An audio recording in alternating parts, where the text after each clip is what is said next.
as the political debate begins to soar around nuclear power, there's a divide between the left side of politics and the right side of politics, with Energy Minister Chris Bowen saying that nuclear power is off the table.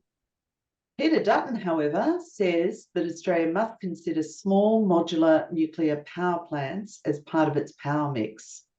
However, Bowen remains absolutely steadfast, stating at a CETA forum this week that nuclear power did not have a role to play in Australia. He said, "I prefer the cheapest form of energy available over the most expensive. Nuclear is by many multiples the most expensive form of new energy." Welcome all to The Informed. We have a small but dedicated team today. Thank you, John Heron, and thank you, Reuben Humphreys. So who's right, Chris Bowen or Peter Dutton? Look, let's pass on Bowen, because what he's issuing is an ideological statement. Very energy and climate minister. Nothing comes out that's actually factual. So in that statement, nothing's factual there.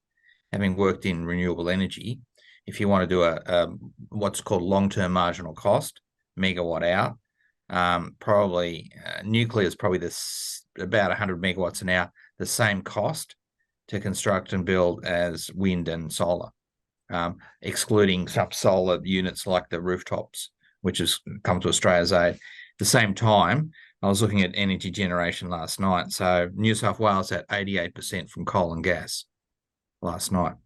Wow. So you got to replace that somehow. Now that's another issue about transitioning, and then this argument over base power. Look, the arguments in energy generation that these ideologists perpetuate is just crazy. So nuclear power is the answer. If Bowen is right and the rest of the world is wrong, I'm out of here. Right. So, given that Japan, it's a bit risky, particularly if you start to build nuclear power plants on fault lines, probably applies in California as well and other unstable places on the planet. Australia, of course, lovely, stable, not many earthquakes, would seem to be right. And given that we have this not only on our doorstep but in our soil, is there a problem with us going nuclear from an ecological perspective? Reuben, thoughts? Yeah, it's an interesting question. I'm very much leaning towards pro-nuclear myself. For me, it's an interesting situation with my interest in the Indigenous community, because uranium mining sticks out as an ongoing sore point. But that's not for all communities everywhere. Some are actually in favour of it. But I think if we can address some of the issues around mining and an appropriate consultation with the communities involved, a lot of that can be improved, and that will reduce the resistance from there. And a lot of it is, as John was pointing out earlier, it's ideologically driven. There's a very, very strong thread of anti-nuclear sentiment running through the Labor Party in particular, as a remnant of the 1970s and 1980s, where anti-nuclear sentiment was so strong. After all, which party gave us Peter Garrett? Mm. I don't have anything against Peter Garrett himself, but he came to politics as one of those ideological stars, and then found that politics was a little bit more real, a little bit more visceral than he had expected. So I think it would perhaps be better to look at the hard facts and the science, and look at the costs as well, rather than continue on with this thing of not in my backyard. It's really interesting you raised the Indigenous communities, Reuben, because I was fed, possibly on truth, but possibly on myth, that the blackfella knows that uranium is dangerous and that it stays in the ground for a reason. So that was definitely part of the mythology of the 1970s. So if Aboriginal communities, Indigenous communities know that it's dangerous, then why would we as the white fella even think of unearthing uranium, which of course we do, and we sell it overseas. So what is the problem? What's the difference? If we're now thinking globally, and we should be thinking globally, you know, the latest information is out about, you know, rising temperatures. If we need to do something to combat that, isn't it a no-brainer that we put ideology to one side and explore cheaper, better ways of delivering power? Because, hey ho, people still need to warm their houses. People still need to cool their houses, probably more so because of what's happened with climate change. Thoughts about that? You're quite right to identify it as a mythology. And I think it's a dangerous thing for us, as in the wider community, to assume that that mythology is authentically and truly something coming out of the Aboriginal communities involved. It was definitely a myth created and utilised by the marketing industry around it to try to discourage public interest in the topic.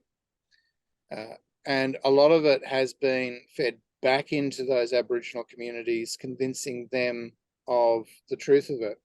There are certainly spiritual and religious implications for the mining, but it's a long bow to draw to conclude that because there is an objection to the mining taking place, that is a reflection of uranium itself being something that is somehow understood or even feared by those Aboriginal communities. I don't think that's a reasonable conclusion to make. So we really need to disentangle a very, very successful marketing campaign and get back to the truth of it. And now the ideological left are bound in a bit of a trap, because they've followed the carbon road, and that is the current bogey that they have to resolve, and in the process revived nuclear as a viable and reasonable thing to consider. So they're in a bit of a trap, and we should really pressure them to come to terms with their own internal ethical problems. I think nuclear is a viable thing. I think it's a worthwhile thing. As you were pointing out earlier, Australia geologically is much better off than the rest of the world. And the ability to store and deal with nuclear waste, and even to process it, is really significantly improving. And the best place is Australia. We could be doing that. So with the ideology, and you mentioned the carbon trap, just a bit of a reminder, it's quite true. So there is anti-nuclear sentiment. If you remember the singer Archie Roach and his song "Thou Shalt Not Steal," and his words were, "You better keep it in the ground." Okay, so that's a result of that. And around that time, driving when I was living in inner city Sydney, you had these councils with posters everywhere, nuclear-free zone. And I heard some of the ludicrous stuff of moving small quantities of yellow cake, and people on Triple J saying, but that was a nuclear-free zone. And they did that, right? So, and then at the same time, when Peter Garrett, the advent of Peter Garrett, I remember I was working in renewable energy, particularly clean coal technology in Victoria and solar. And at the time, they were exploring, spent a lot of money on clean coal technology and washing coal, etc., or carbon sequestration, as it's called. So Peter Garrett had been media trained, and he was on the ABC, and they were saying, what's the solution for clean energy? And he just kept repeating clean coal technology, because prior to the interview, that was what the Minder had said. So he was actually sprouting clean coal technology. So I'll unpack that a little bit. We have dirty old brown coal power stations that emit, talking about emissions, which I haven't mentioned yet, probably about 3 to 4 times more emissions than what a new coal power station and the mini coal power stations at South Korea, or I think the 500 around the world that are being constructed from South Africa to Japan at the moment. There's that. what Peter Gutton has seized on is that the other side of the thing with nuclear power and the generation of it. So everyone still thinks Chernobyl and then maybe a Fukushima type thing right on the ocean and a fault line. Doesn't happen here. There are new modular stations by Westinghouse being built that can be 5 to 10 megawatts or a bit larger, which are really good. They're small. They're on like a few acres of land. There's no, and again, as a reminder of no emissions. But Bowen and his crowd, as Ruben said, they're running off ideology now. And that ideology, if you talk to someone about this, I remember particularly at election time when I was helping Michael out. I was trying to talk to a Green about it until she eventually said, "You're triggering me with all these facts." that's the classic, right? That's the classic. Is like simple things like transition from base to some sort of base load to renewables, all well and good. How are you going to do it? The Liberals had a gas transition policy, which could have worked. But again, lost in that left ideology is that nuclear emissions, there are no emissions from nuclear power.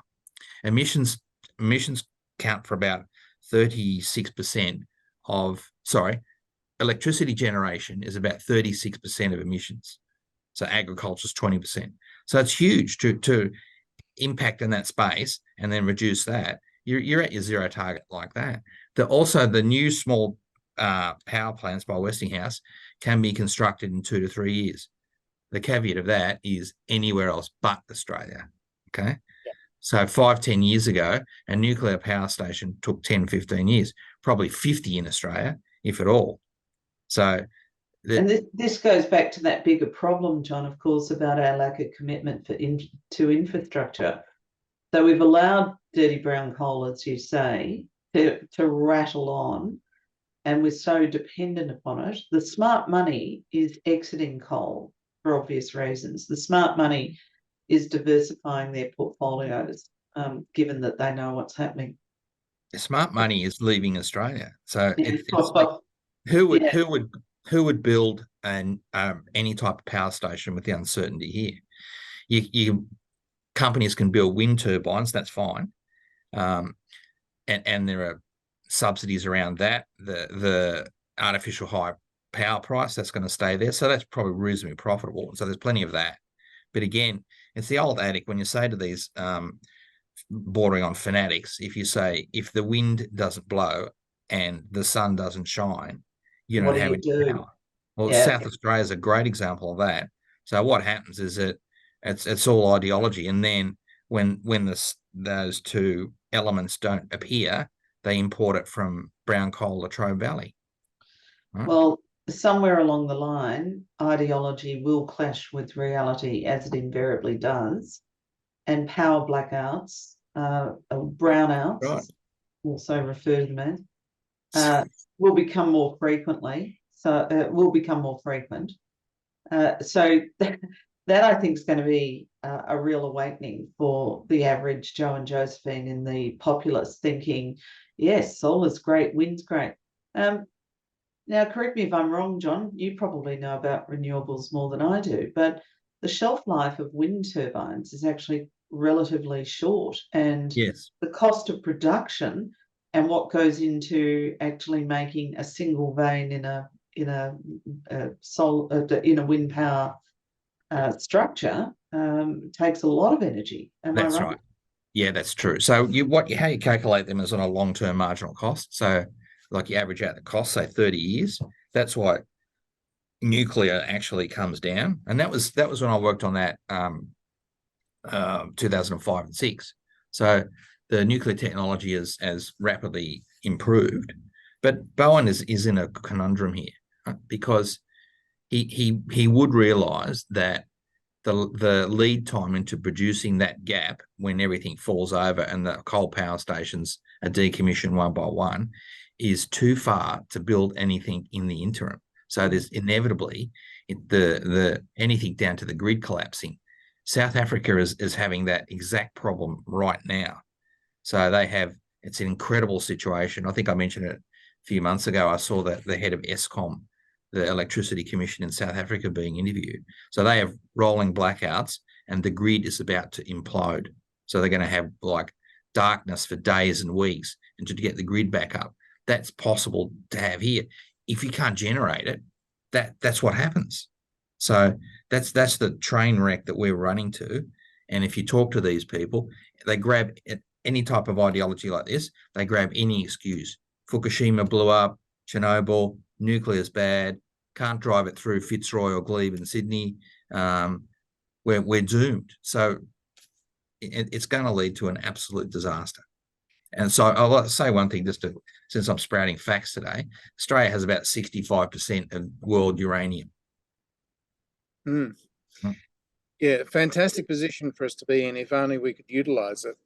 Yeah, so sitting pretty, as you said before, Ruben, it's there, it's available, it's ours to take and utilise. Exactly. And much of the destructive side of so-called renewables is hidden as well. Speaking of wind turbines, what do we do with the blades that need to be replaced every so often? They are made out of composite materials. They're not strictly a recyclable metal of some kind or other. So the practice is that those massive turbines, once they're down on the ground, are cut up into shorter sections that can be more easily managed on the roads. And then they are simply strewn out on some farmer's field somewhere and then covered over with dirt. And they will be there for millions of years. And that's the future we're looking at.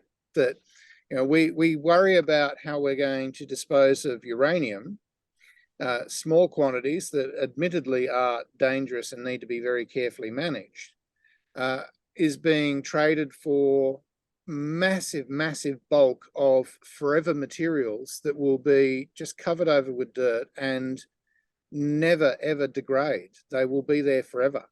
But this is the green agenda. This is the green conundrum, is it not, Ruben and John?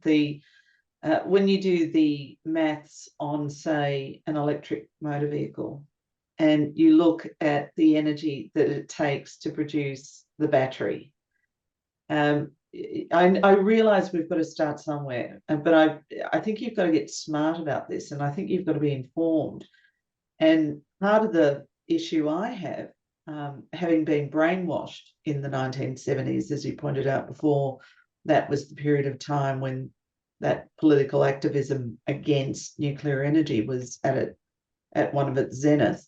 I have to take stock. I've got to step back from all those beliefs that that was sprouted when I was growing up. I just need to park those, and I need to start to think about the science. I need to start to look at the figures. And I was hell-bent that my next car was going to be electric. I'm not so sure. I'm not so convinced at the moment. Yeah, look, the car thing's straight up and down.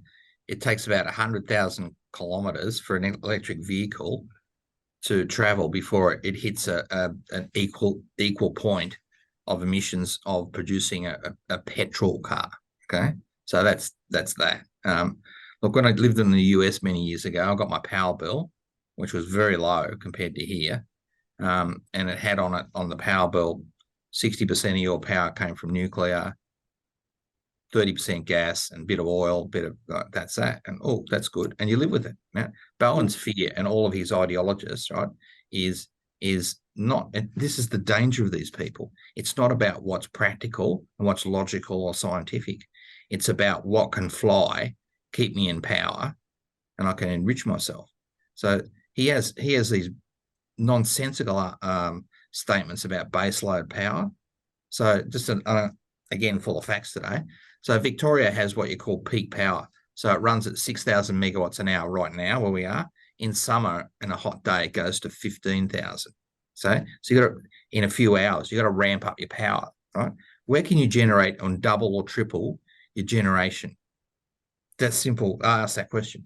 How in a hot summer day in Victoria, when the grid is managed quite well at the moment, it's aging, about to fall over. So what we used to be able to do is crank up a coal power station. It takes a couple of hours to crank it up. Bang. Or if you drive across the Westgate Bridge, you'll see a little stack there. That's what you call a peaker. So around Melbourne, it's full of these gas peakers that switch on because you can fire up a gas one in about an hour. That'll generate electricity. If they're gone, if those gas and coal's gone, someone explained to me how you can triple your energy generation in 3 hours with a heat wave with wind and solar and batteries. We forgot about them.